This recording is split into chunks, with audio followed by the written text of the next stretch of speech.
Yeah. This isn't the sound I want.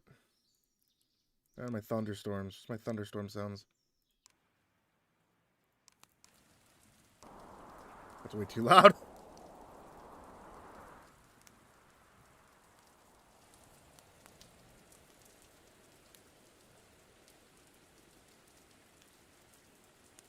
Am I still hearing nature? I shouldn't be.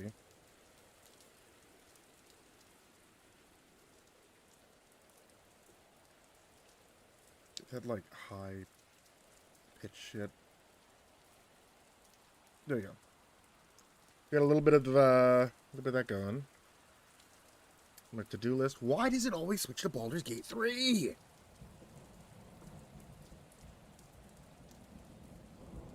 The default. It's like, I'm gonna stream on YouTube. Oh, I'm playing Baldur's Gate 3. The fuck? What does that mean? Why can't I just be on Just Chatting? Why does it always say I'm playing Baldur's Gate 3? Okay. Just... Just chatting. Okay, done. Done. There we go. Let me see if I can get this other shit. I don't know how to put this on here, technically. Was this like Streamlabs crap or something?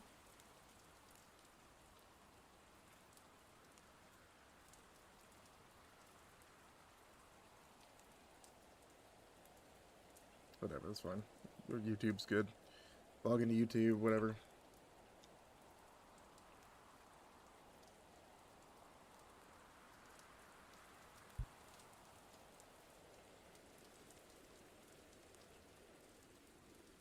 Okay.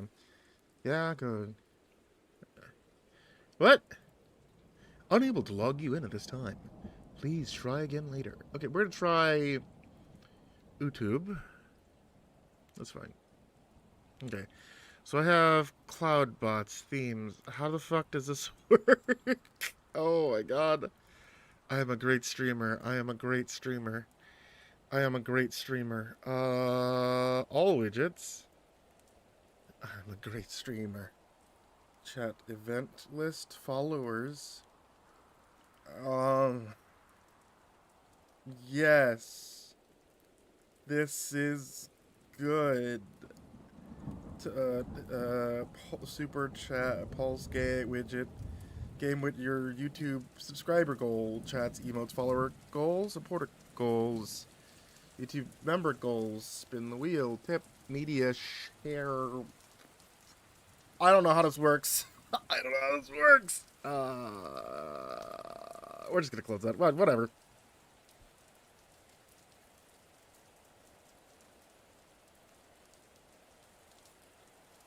I'm such a good streamer. Hi. Jane Star Dex. Hello. T Ball Bebo. Hello. State of Jace. Hello. Happy Grassy Mountain. Hello. Thank you so much for watching when you're going to sleep. Random Dude 9. Hello. Yo yo. Isaiah Bolton 5873. Hello. Hello from Nebraska. Yo. Goodwin, how's it going? Uh First part of the emergency broadcast at 23. Oh yeah, dude, thank you. I'm gonna be doing the next part today. So that's the current plan. Can't stay for long, you're falling asleep. Oh dude. Have a good night, Grassy Mountain. Yeah. All Dean's the man, hello. And let's see where we're at. I'm a bad streamer. I don't know how this works. I just got this chat box working. Just go to the minimal overlay. It doesn't really fucking matter. I don't care. Okay, there we go. Oh, you can actually see this. You can see my to-do list. I didn't mean for that to be here, but you know what? Whatever. It's my little avatar. I'm gonna put him down there. Just put him there. There's my to-do list. For those of you that don't know, this is On Together. I use On Together to do New 5 in Canada. Oh, hell yeah. Gonna be Silent Tongues, Cabin Getaway. Dude, okay, so Stolen Tongues. That was a really great one. I loved doing that one. I think that was also Felix Blackwell, I believe was his name, was the author's name. They did a fantastic job writing that. I got a few. I'm gonna do so few of these. I'm literally just streaming so that I don't get fucking like distracted.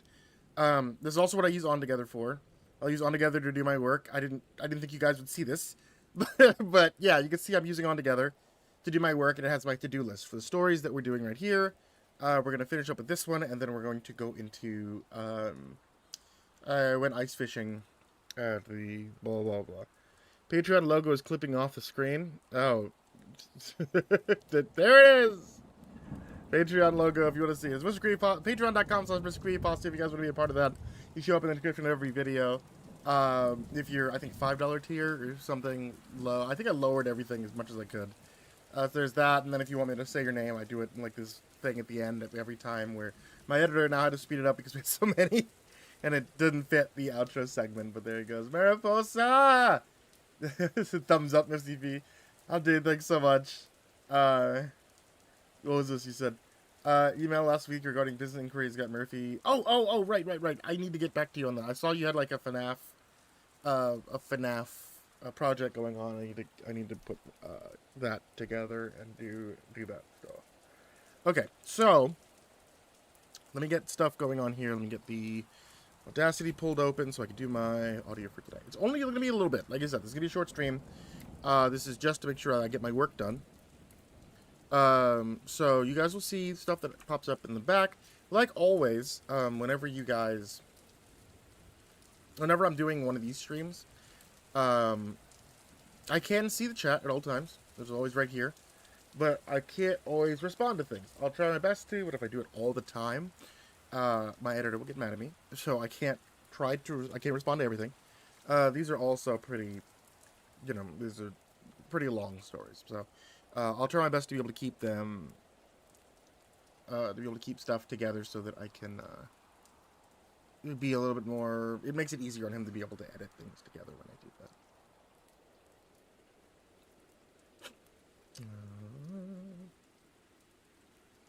Okay, that's cool. Not bad. Pika Girl, thank you so much for the follow. You watch your left-right game like quarterly? Oh, dude, that's sick. The kind of drinks was great. Oh, dude, don't worry, Isaiah. There's gonna be more of that. That one is also on the list for later on this week to record. I don't know if it's gonna show up on the channel this week, but it should show up soon. So there's two or three more parts for that one, and it should come together in a nice little package for that. So that'll be good. Okay, let me get my shit together. I'd be ready so I can record for today's session. You guys want to have a good MCP narrator, blah blah blah. Can I talk to you guys? So I had a dream. I'm gonna be distracted real quick. I had a dream the other night, right, about talking about how to do storytelling, and I go by this, and I go by this like a lot when it comes down to storytelling. When I don't know why. I think I was telling somebody how to do narrations and how to be able to do a breakdown of how I do stories, right? And one of the things I always talk about is the way that the character is always after the fact, right? So whenever the story is being told, the character very rarely tells the story as it's taking place. Like maybe there's some journal entries and things like that, but even then in the journal entry, he's always talking about the day before. He's not talking about oh, this is happening right now, he died while writing it. No, that doesn't happen. He's not typing it out as it happens. It's very, very, very, very rare that those things happen at the exact same time it's being told. So whenever the beginning is, it's always your character is okay. He's telling the story, and this is his neutral form. This is him talking about what's previously taken place. But when the event starts taking place in the story, he should be reliving the events. So the emotion of that character should start to heighten a lot, where it's, oh, now something is taking place. Something's happening, right? And it reaches a climactic point of emotions. And by the end of the story, once we reach the epilogue of the story, which is just the general structure of most stories that happen here, if they're any good, the character should be changed. And the delivery for that should be the case. So there was this thing I was talking about where it was in 4 sentences, essentially, I'm going to tell you a story about going to the store. While I was at the store, I saw this guy that was so annoying. He was impossible to deal with. I can't imagine how annoying he was. I don't think I'll ever be able to go to the store again. That was the way that, delivering a story should be. Was like that building emotion as I remember that person, or I remember the event I'm talking about. The emotion goes higher. Before, however, I'm going to tell you a story about going to the store, or I'll tell you a story about when I went to the store. That's just neutral. I'm neutrally telling this to you. I don't necessarily have to be at the height of the emotion. Even though I think realistically, if I was going to tell you the story about a fucked up guy at the store, somebody who annoyed the hell out of me, I'd probably be a lot more heightened. But in narration for these stories, I don't think that's the case. I think you always start off a lot more neutral. Then, as the emotion calls for it, you go higher. I should collaborate with my favorite narrators. You know, I'd like to. I don't think I've ever talked to Lighthouse Horror. I'd like to do that. That's when the emotion heightens, and then by the end, you are where I think you probably would have been realistically. You're changed from the experience, and it should be expressed within the storyteller. These are like certain things that I was looking at. I mean, maybe you guys don't feel the same way, or maybe you don't like that kind of thing about your stories, or how you like having your stories told.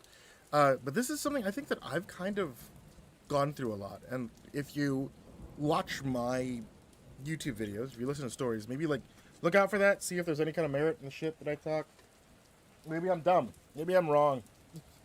This was subconscious Spike talking. This isn't conscious MCP. Who knows, right? We'll see. Once I get into the story again, let's see how I deal with it. Oh wait, this is the wrong story. Here's the one.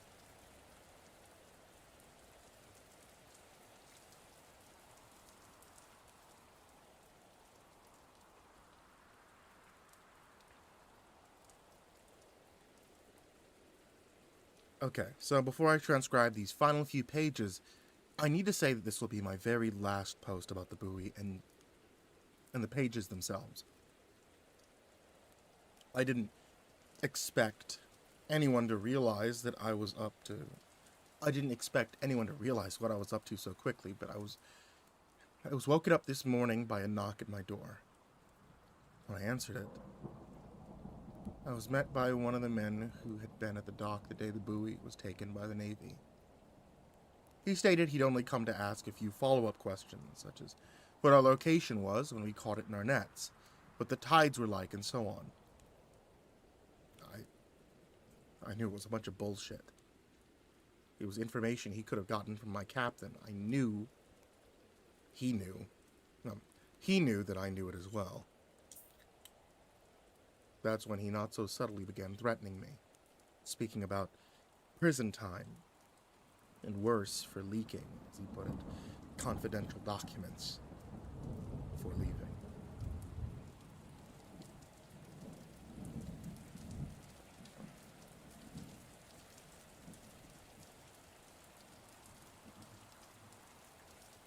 I'm currently packing my suitcase and leaving a message for my real estate agent to talk to her to list my house for sale, along with one to my captain, telling him I won't be showing up anymore.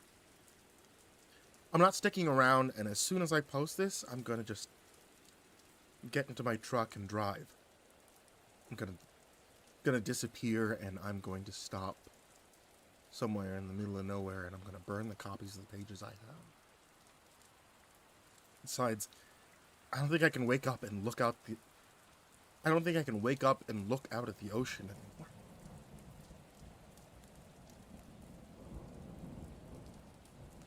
Here are the final pages.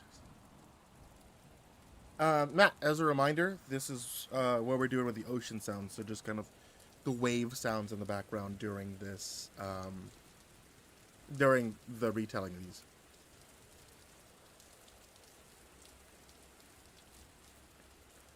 Let's see, what was that character? The character was very low. He had a gravelier voice. Yeah. When we got back to base, we found even more chaos when we left. As we exited the airlock, Figueroa and King supported Brockman, who was now hysterically crying. I heard confused and angry shouting coming from the operations room. Instructing Brockman be brought to the medical bay to have her checked out.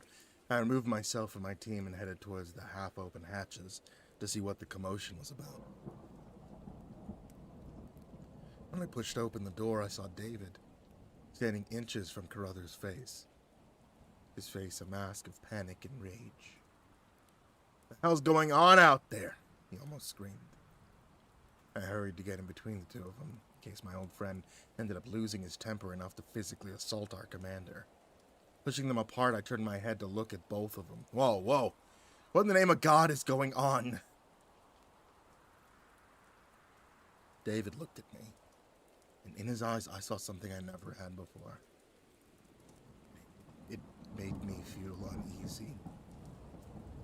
There was a mixture of pure animalistic fear and defensive anger there. He began to shout again, but I grabbed him by the shoulders. "Calm yourself, Dave. Yelling isn't going to help anything right now. Take a deep breath. Tell me what's going to happen. Take a deep breath and tell me what happened." He bent almost in half for a moment, trying to suck in deep breaths of air before standing up and telling me. 3 of the 6 members of his team were gone. He'd been exploring the wreck, discovered a massive fissure in its hull, almost as if it had steamed headlong into a reef. They were documenting the apparent cause of its sinking, when a strong rush of water had caught him and the 3 others in his team, picking them up off the ocean floor, almost flinging them over a dozen yards from where they'd been. Sea floor had also been kicked up, making visibility difficult to see. When they'd been able to make it back to the side of the wreck, the other 3 were just... they were gone.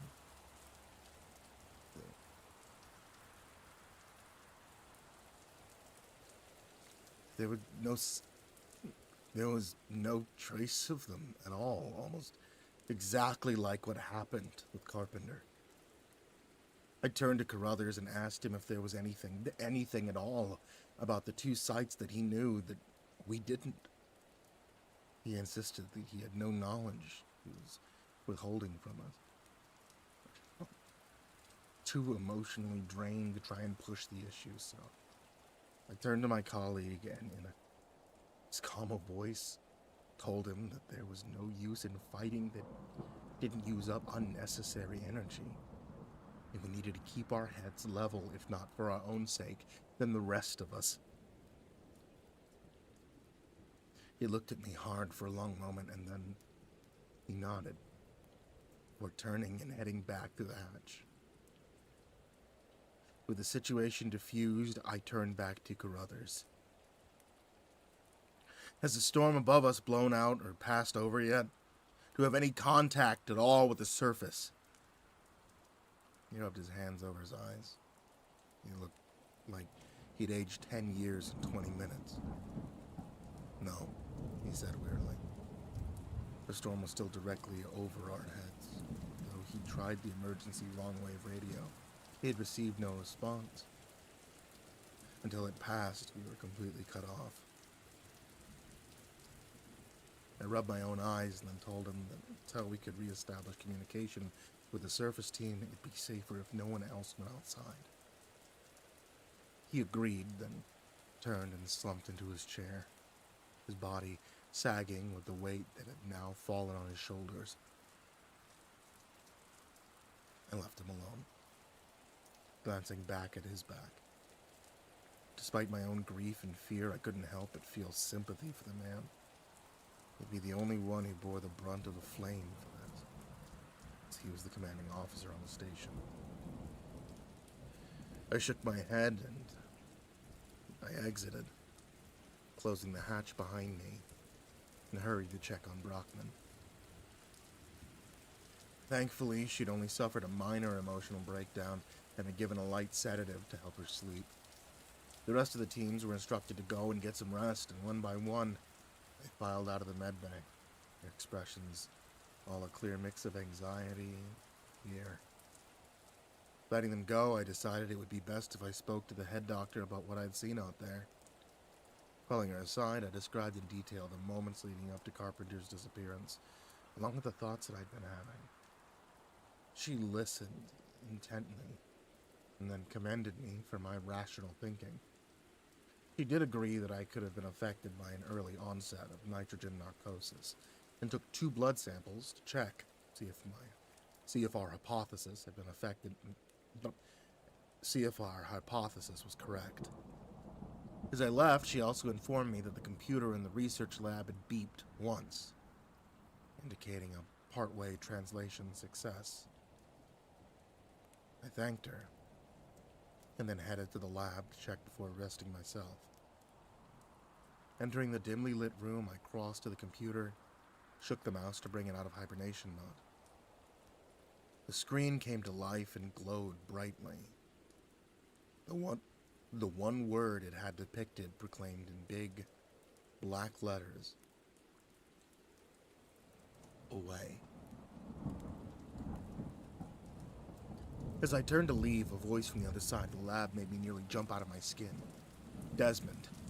Whirling to face whoever had said my name, I found Figueroa, sitting at the examination table, one of the carvings laying in front of her. Good God, Liza, give me a heart attack, why don't you?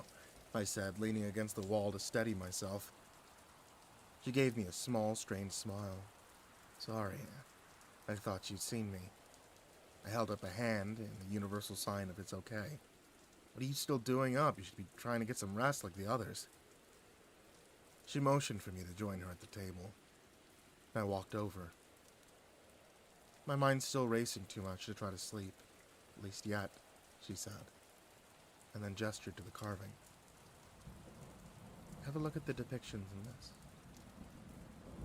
With a quick glance at her, I pulled on a pair of sterile gloves and gently pulled it towards me. This the carving they're trying to translate? I asked. No, not this one, she replied. That's over there. She pointed to the scanning machine behind the computer, where a large black cylindrical machine whirred softly. She continued. Remember the giant monster and its underlings that we'd seen depicted on many of the other carvings? Well, if you look here. She pointed to a section which showed what appeared to be them in combat with other creatures. It appears they were locked into some sort of underwater siege with the beings here, she finished. And I looked closer. I could see the giant eel-headed creature looming behind its underlings, pointing with one of its clawed hands like a general commanding its troops. On the other side were what appeared to be creatures that as close as you could come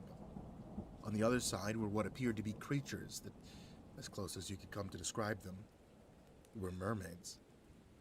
They were humanoid in shape with more human-like features than the adversaries, but still contained fish-like features, large fish-like eyes and mouths containing sharp teeth were the biggest giveaways.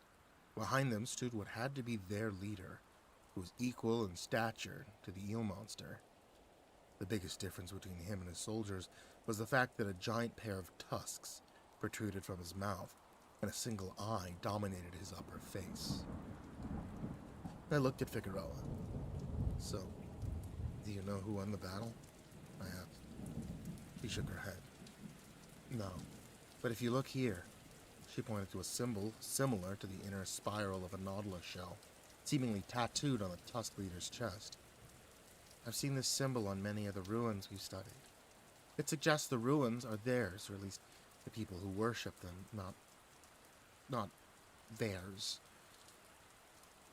She gestured at the eel creature.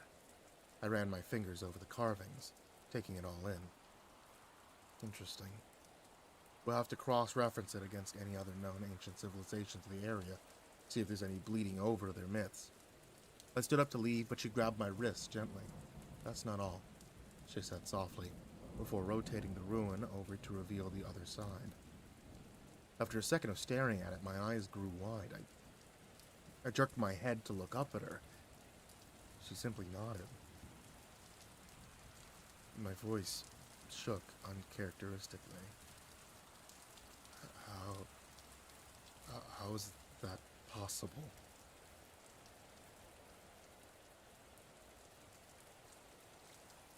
Depicted on this side of the ruin, Depicted on this side of the ruin, which almost appeared to be in much better, much newer condition, was a carving of what appeared to be the eel-headed monster pulling down a battleship, while the tusked creature attempted to stop him. A World War II battleship, and more to the point, it looked almost exactly like the wreck which David's team had found and had been exploring. Both leaders' underlings swarmed under and around them. The viperfish-headed ones attempted to dismember and devour the drowning sailors, while the mermaid-looking creatures attempted to save them. Liza, how is that even possible? I asked again, almost in a whisper. She shook her head gently. I don't know, she said softly. I held her gaze for a moment, then pulled off my gloves and stepped around the table. I took a deep breath and then spoke over my shoulder. You should try to get some sleep. I will, she said. Soon. As I went to exit, I turned and asked her one final question. If that battle depicted is the newest carving in terms of age, then what does that mean? What happened to what appeared to be, for all intents and purposes, the side of good in these battles? Figueroa looked up from the ruin, answered me simply, but seriously. Maybe they lost.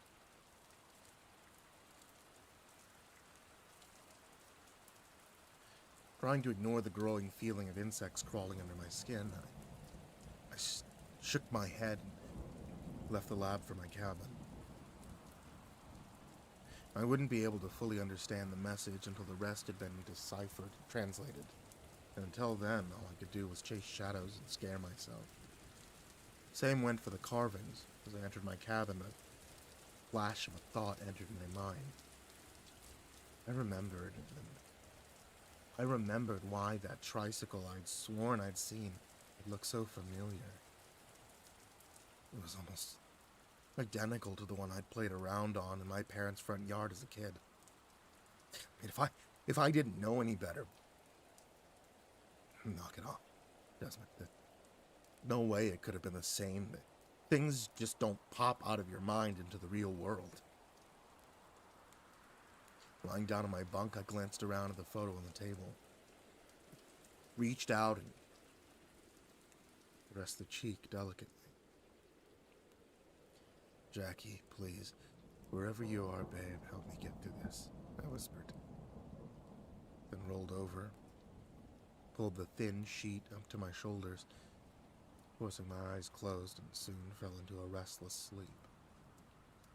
A sleep perturbed by nightmares of Carpenter and the 3 members of David's team screaming in the dark void as if they were being skinned, torn apart, and eaten alive.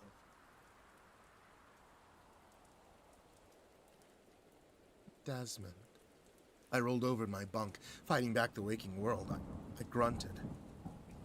Desmond, darling. I pulled myself partway out of my slumber. Yeah, Jackie, what is it, babe? I mumbled, trying to get comfortable. We really needed a new bed in the house. Let me try that again, Matt. I'm gonna just restart the thing. Desmond. I rolled over in my bunk, fighting back the waking world. I grunted. Desmond, darling. I pulled myself partway out of my slumber. Yeah, Jackie, what has it been? I mumbled, trying to get comfortable. We really needed a new bed in the house. This one was getting old and uncomfortable, almost like there was metal underneath. I shot straight up as though I'd been zapped with electricity, reality slamming into my brain and reminding me that I wasn't sleeping in my own bed at home in Coos Bay. I was almost a mile underneath the ocean, and Jackie wasn't anywhere near here. Jackie wasn't anywhere anymore, not for 4 years. And my breath came in huge, ragged gasps, cold sweat coursing down my body. Couldn't have heard that. It was part of your dream. You didn't actually hear her voice. That's what I kept telling. That's what I kept repeating to myself over and over, willing the mantra to sink in. After a minute or so, I started to believe it. Forced myself to lie back down. I turned back onto my side and began to close my eyes again, where a loud, piercing scream suddenly rang out from the corridor. My mind reacted faster than my body could relay information, and I flew out of bed, promptly tripping over the sheet that had entangled itself around my legs, rubbing my head where it hit the grated floor. I stumbled back to my feet and raced out into the hall. Everyone's hatches were open, and frightened faces all peered around the edges. All except one. I rushed for my cabin towards Brockman's half-closed door and yanked it open. She lay there, quivering, back against the corner of her bed that was nearest the wall, her knees pulled up against her chest and her head tucked in them.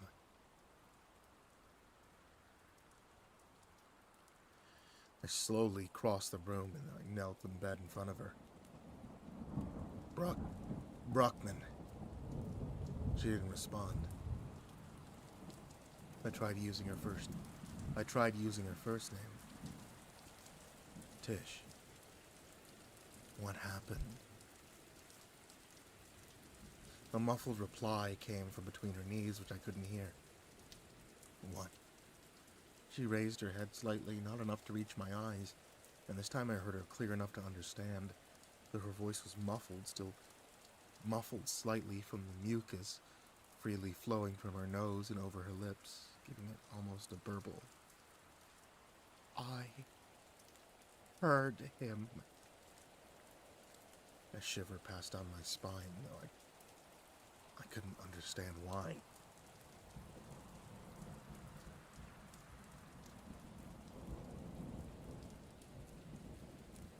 Heard him?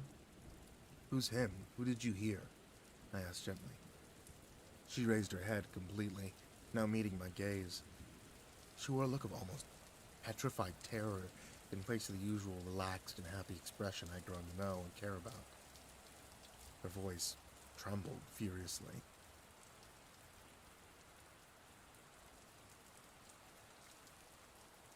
I heard Sean calling out my name in the dark, asking why we left him there. He said...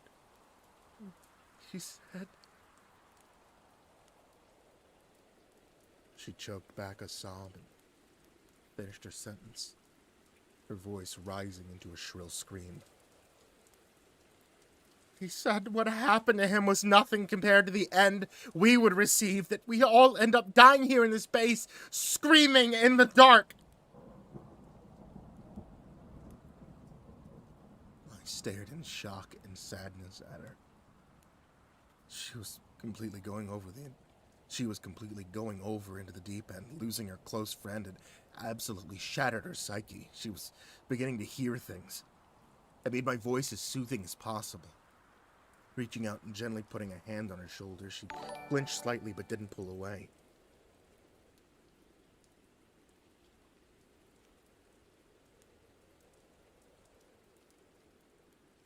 Tish, it's okay. Nobody else is gonna die down here. We're all going to make it back up top as soon as the storm clears.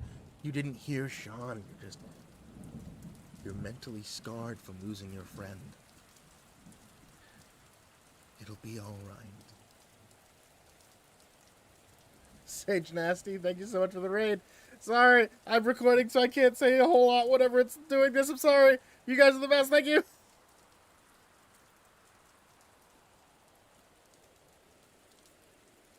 She pulled her head back up again to look at me, and I pulled back sharply at what I saw.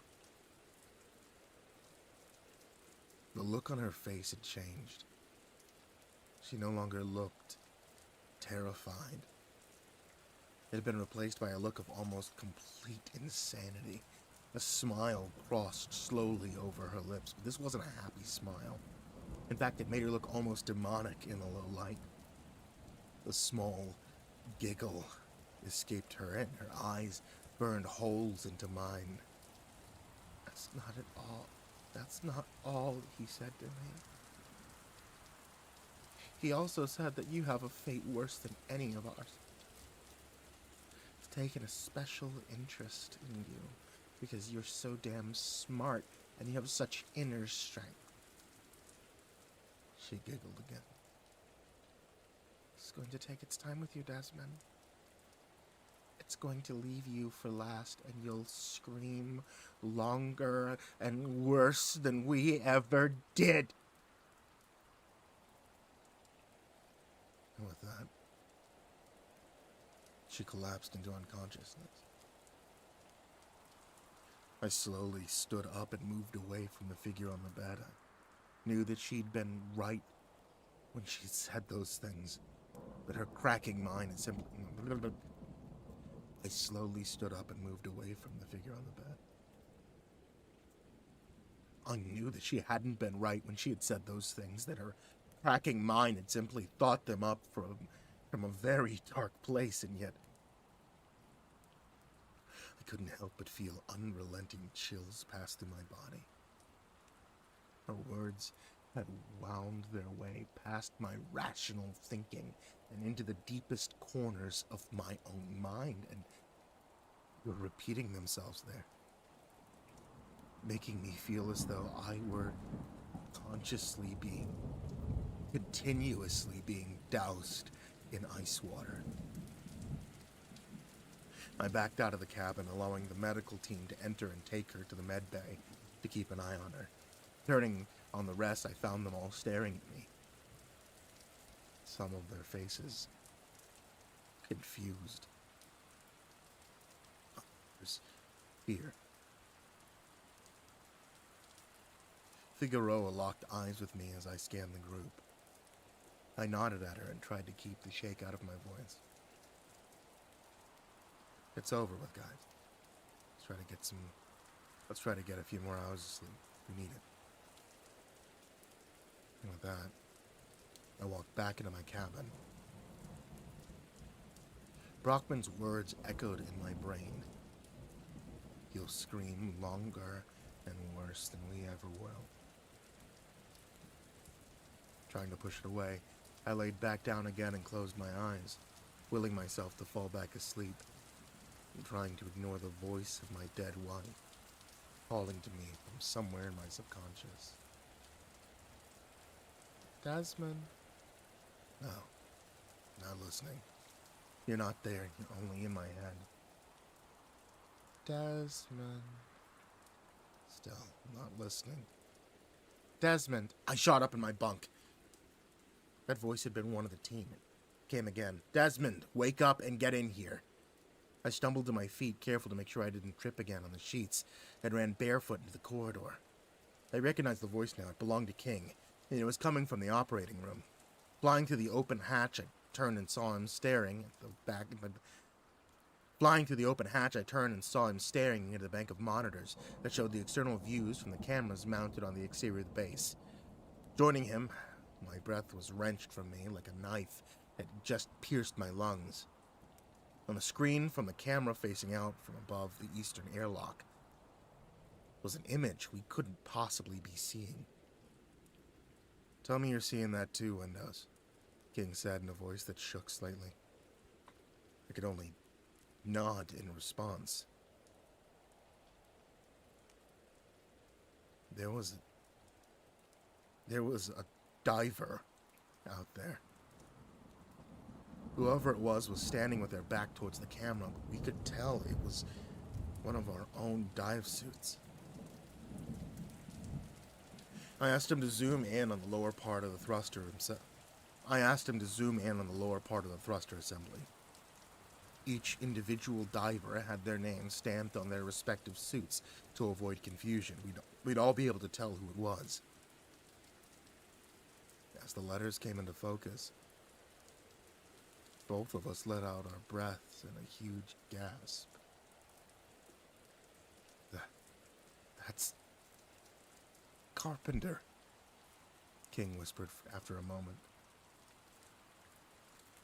I kept blinking in my eye. I kept on blinking my eyes, willing for the letters to change, but they remained the same. That's fucking impossible, I said. He would have run out of air more than 10 hours ago. There's absolutely no way he could possibly still be alive.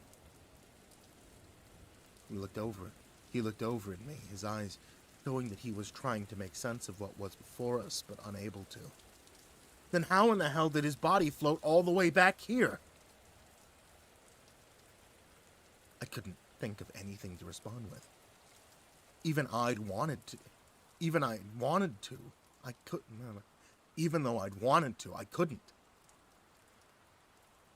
Carruthers, Figueroa, and Nodding must have heard King's shouts because they entered the room. Figueroa rubbing her eyes. What's going on? She asked.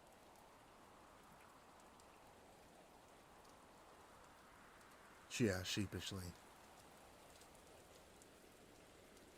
Yeah, Nodding echoed. What's up? His eyes grew wide as he saw what we were looking at on the screen. Carpenter, he breathed out. Carruthers moved in between me and King quickly. He couldn't have survived this long out there, could he? He asked me quietly.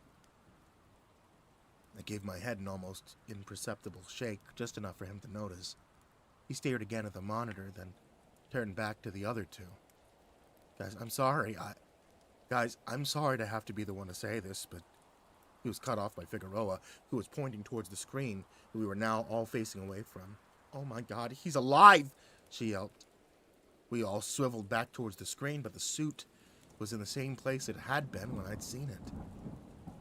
I turned back. Liza, I began gently, but Nodding cut in. No, she's right. I saw the suit's arm lift up as well. He's alive. Carruthers, King, and I tried to quiet the two of them. We could hear the rest of the group coming down the corridor, but suddenly Nodding was a blur of motion running towards the hatch and beyond. The airlock. He's alive, damn it, he screamed. I'm not leaving him to die out there. Carruthers tried running after him. Nodding was trying to pull the hatch closed when he grabbed the handle. Evan, don't be fucking stupid, he yelled. The hatch reversed direction quickly, smashing him in the head and knocking him on his back. Figueroa and I rushed in to check on him. Blood was seeping from a newly formed gash just below his hairline. One of the doctors poked their head through the door. What the hell's going on? He asked incredulously. I snapped my head up from the half unconscious man. For God's sake, stop him! I screamed. Everybody turned to look away, and I heard the airlock close and seal itself from the inside. I leapt up, leaving Carruthers to be held by Figueroa, and ran to the airlock door. Looking through the small porthole, I saw that Nodding was already getting into his suit and sealed it. I pounded on the metal latch. Carpenter's fucking dead, you idiot! But he either didn't hear me yell through the thick door, or simply ignored me. I saw him reach out with one clawed hand and smash the manual activation switch on the wall. The sound of the hatch filling with water filled my ears, and I screamed the same sentence I had already said as the water rose over the porthole, begging that it would knock some sense into him, but it didn't. He reached down, turned the handle with both claws, and then thrust it out of the airlock. I turned and ran back into the now crowded observation room, almost smashing into the monitors as I frantically searched the screens for the one that was linked to his suit-mounted camera. Finally, I found it in the lower right-hand corner. He was on the bottom now, using a short thrust to close the distance between himself and the suit. I searched for the button to establish comms with his suit and stabbed it when I found it. Gripping the microphone tightly, tried to speak in as calm of a voice as I could muster. Evan, please listen to me. Please come back to the airlock. No, Desmond. He's alive, he replied defiantly in a small burst of static. Evan, please. Listen to common sense. Carpenter has been out there for over 14 hours. He only had enough air for 8. He can't possibly be alive. Please, I'm begging you. You don't want to see what's in there. But he ignored me. I heard him calling out over the open comms channel. "Hey, Sean, buddy," he called out. Then the still form less than 8 feet in front of him didn't reply. "Sean, buddy, thank God you made it back," he pressed on. "I'm sorry we left you out there, man, but we couldn't find you. Please turn around, come back inside with me. We'll help you feel better." Still, nothing but silence. But nodding suddenly continued on as though he'd received an answer. "Why can't you turn around, man?" Brow furrowed in confusion. I felt the same shiver that had passed through me when Brockman had made her insane declaration return. I glanced away from the screen and was greeted by the same look of uneasiness in the rest of them. I was brought back to the screen when I heard him speak again. Why didn't I think before that you wouldn't be almost completely frozen by now? Of course. I'll help you turn around, pull you back inside. He was now directly behind the suit, and I saw him reach out a claw and hook onto its arm tether. In that moment, I also noticed something else. Something that turned my blood to ice and almost completely tore away the sanity from my mind. A pale, webbed, clawed hand gently holding onto the side of the suit, just below the waist, as if keeping it in place. I snatched for the microphone to scream for Nodding not to touch the suit, but it was already too late. He'd gripped the tether and slowly began to turn it towards him. Just before the front of the suit came into view, his screen cut off in static. A split second later, so did all the cameras facing the eastern side of the base. For a moment, there was absolute silence in the room as we were staring at the static-filled screens, and then it was shattered by the sound that almost leapt out of the speakers. Nodding had begun to scream, the same high-pitched scream, almost girly scream that he had made when he discovered the rubber eel Figueroa had put in his bed. Only this time there was nothing funny about this scream at all. It never wavered at all. He never drew in a breath to continue screaming. It was simply one long, unending scream. One filled with more horror and pain than I'd ever heard. One filled with more horror and pain than I'd ever heard anyone filled with before. It was so loud that it almost drowned out anything that was happening in the background. Almost. There was another sound that was barely audible underneath it, almost inhuman. There was another sound that was barely audible underneath that almost inhuman wail. And it rooted me to the spot and drained all the blood from my face. It was the sound of something tearing apart his suit. For a split second, it was replaced by the sound of flesh tearing from bone, and then the sound of the ocean rushing into his suit overwhelmed it. Nodding's scream became muffled through the water for another second, and then abruptly cut off. Salt water short-circuiting his comm link and filling the speakers with nothing but static. I stood, rigid, the hairs all along my body standing up on end, my mind trying to make sense of the horror that I'd just witnessed, and I slowly turned back to the rest of the group. Their faces all held the same ashen, terrified expression I knew my own face held. And then I heard the voice again. Her voice. "Desmond." I closed my eyes and I pressed my hands to my temples, attempting to force away the voice of the love of my life, who had died 4 years ago in a boating accident. But this time it didn't go away. "Desmond." I opened my eyes as I felt the stinging sensation of hot tears forcing their way out of my tear ducts, and saw all of the others also holding their hands to their heads. A few of them fell to their knees and curled up into the tight balls. "Mother?" I heard King let out a pained voice, At the same time, Carruthers, who had pulled himself back into consciousness, was leaning against the hatch, his face contorted into a face I'd sworn at my wife's funeral. Okay, gotcha. At the same time, Carruthers, who had pulled himself back into consciousness, was leaning against the hatch, his face contorted into a face I had worn at my wife's funeral. Total anguish. Abigail, he whimpered. So sorry that Daddy couldn't protect you. Please forgive me. The realization hit me like a freight train in that instant, connecting the soul-piercing pieces together in one jigsaw puzzle, and I wish my mind couldn't have been able to solve. The voice in my head and the ones the others were hearing, the disappearance of Carpenter, the members of David's team, the storm overhead, sunken battleship not torn apart by a reef, but by something.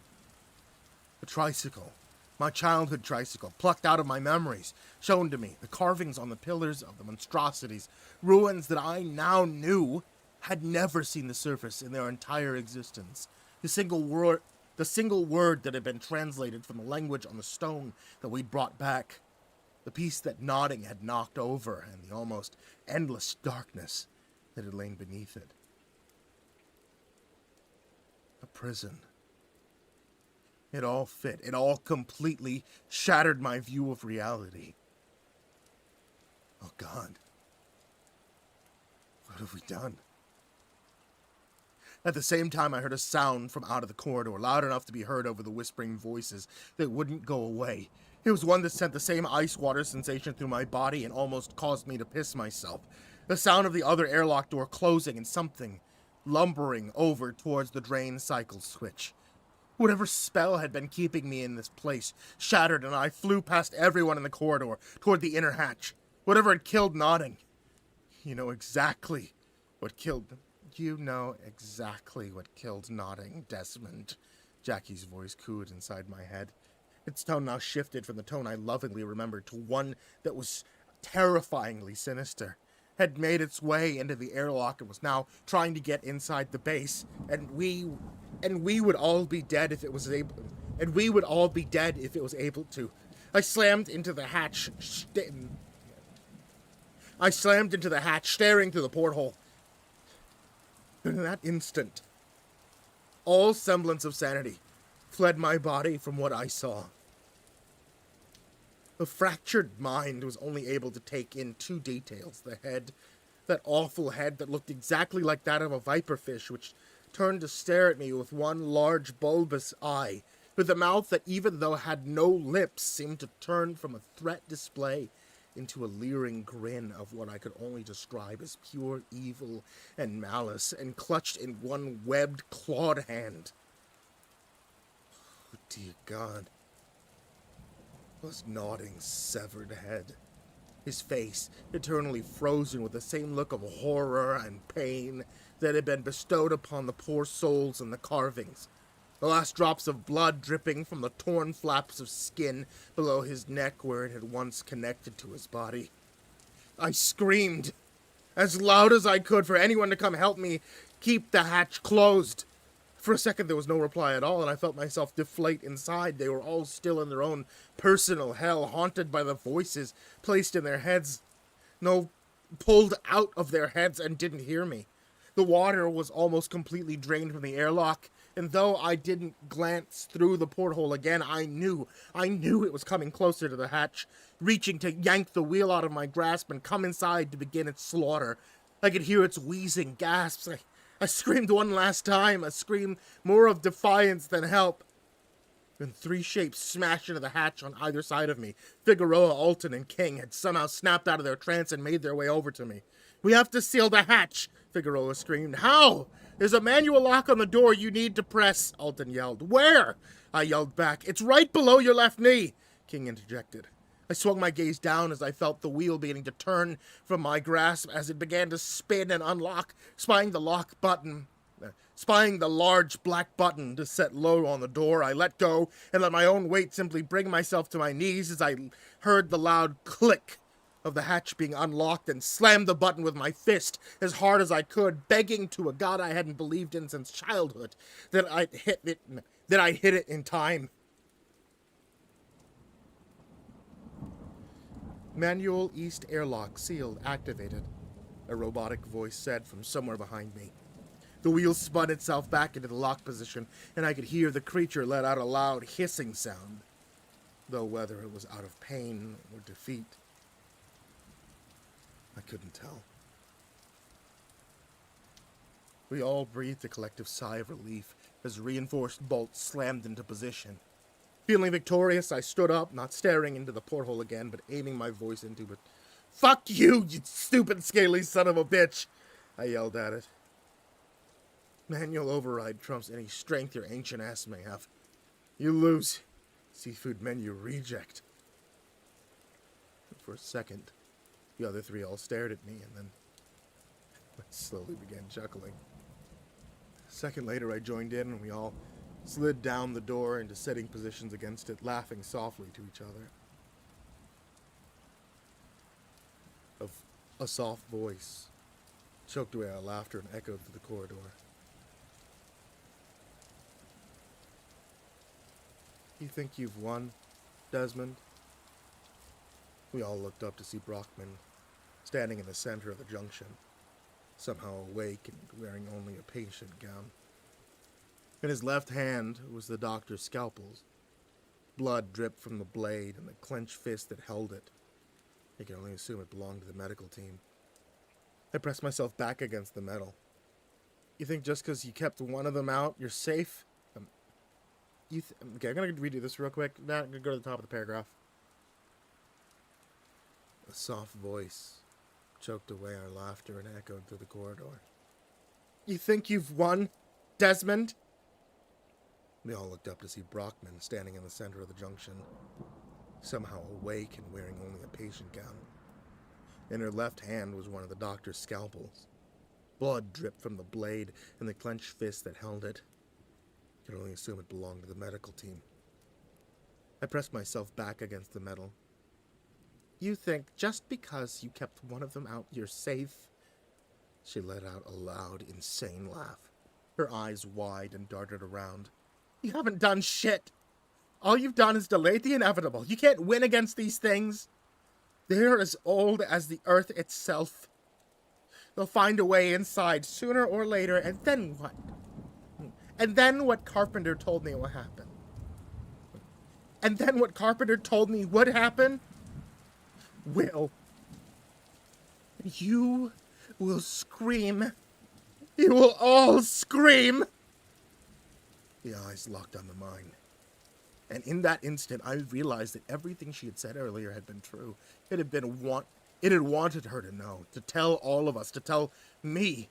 "But you, Desmond, you'll scream last and loudest, and it will be torture and agony which you could never possibly imagine."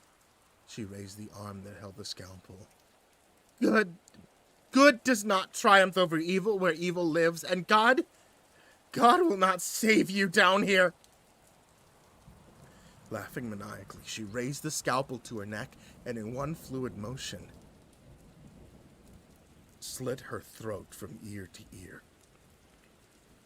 Figueroa's screams beside me stung my eardrums as her body fell to the ground, her mouth gurgling as she died, but it was not loud enough to mask the sound of the buzzer signaling that the west airlock had finished draining, and the hatch unlocking. Map, scene change.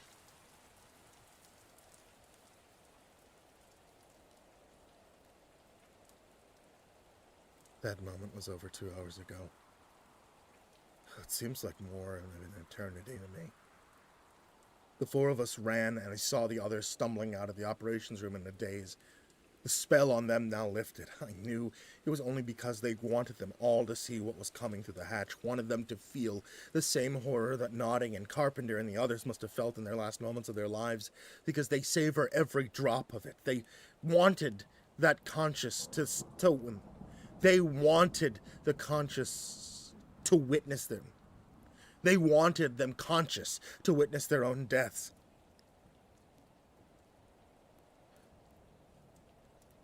I never looked back. I didn't want to see it tear into the first of the people I'd come to call my friends. See them torn apart slowly, hear their screams, though. A single one, then a single one, then silence for a time, and another. All in almost the same way as we'd heard Nodding scream through the speakers. King and Alden had become separated from King and Alden had become separated from Figueroa and me. I don't know where they'd gone, but we heard the screams about an hour later, one after the other. The two of us, the last two remaining, had locked ourselves in the research lab, cowering under the table with a computer that had finished decoding the warning that I already knew by now in my heart and soul. Stay away from here. Evil is imprisoned below. Death is what you shall find if you stay. Figueroa ran away half an hour ago. She put her hands over her ears, no doubt being mentally tortured by the monsters. Not the small one, but the one that peers out of its newly unlocked prison, its horrible face filled with malice, with glee at what it's about to do once again.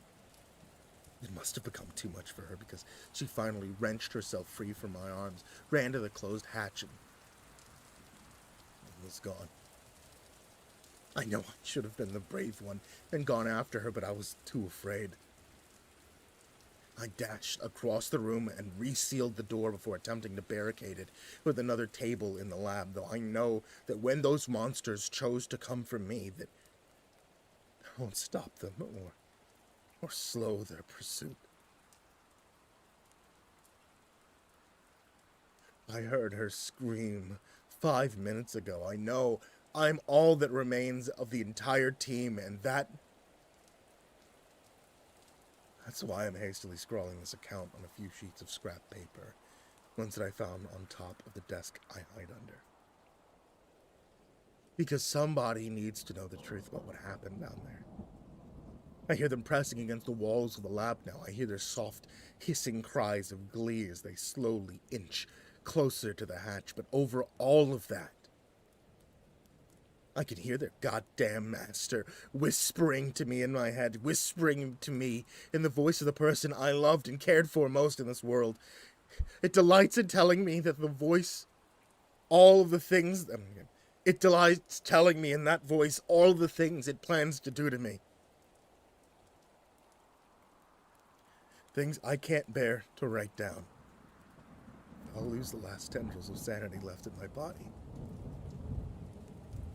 Brockman was right.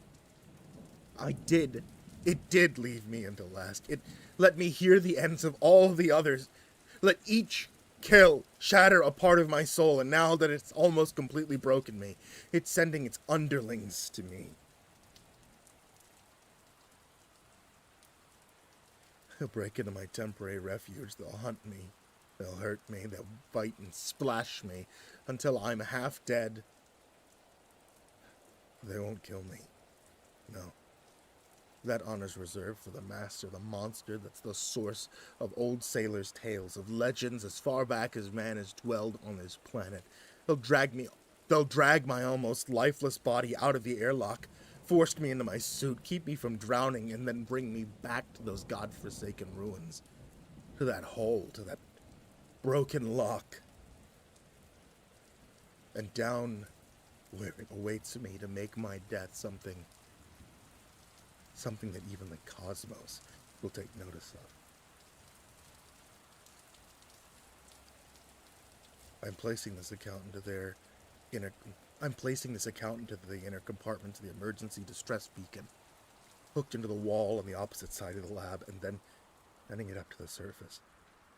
Please, I beg of you one final time, do not come down here looking for us. Stay away from this stretch of ocean at any cost. We've unleashed something that the creatures who locked it away tried to keep hidden from us, for our own sake, humanity's sake. This is a place that we were never meant to go. Nothing but death awaits you down here in the void. Stay away.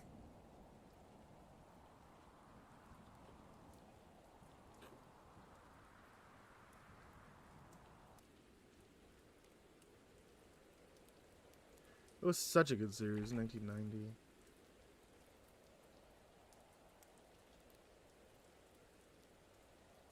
Check mark. Oh, that was not right. Oh well. That's going to be it. That was an hour-long recording for me, and I think that's going to be plenty here. Thank you guys so much for hanging out. If you guys are watching on Twitch, I'm going to be raiding into somebody else. If you guys are watching on YouTube, this is just going to be ending. So, yeah. Also, make sure you follow me on Twitch if you're watching on YouTube, please. I would love to be able to, I would love to be able to see more of you guys whenever I do things that aren't this kind of work. And those of you on Twitch, make sure you follow on YouTube if you haven't seen me on there yet, because that's my primary place, and I upload a lot more on there than I do stream on YouTube. So thank you guys so much. I appreciate all of you. I love all of you. You guys are incredible. You guys help me keep my life together. So, hey, that's all I could ever ask for. Sweet dreams, everybody.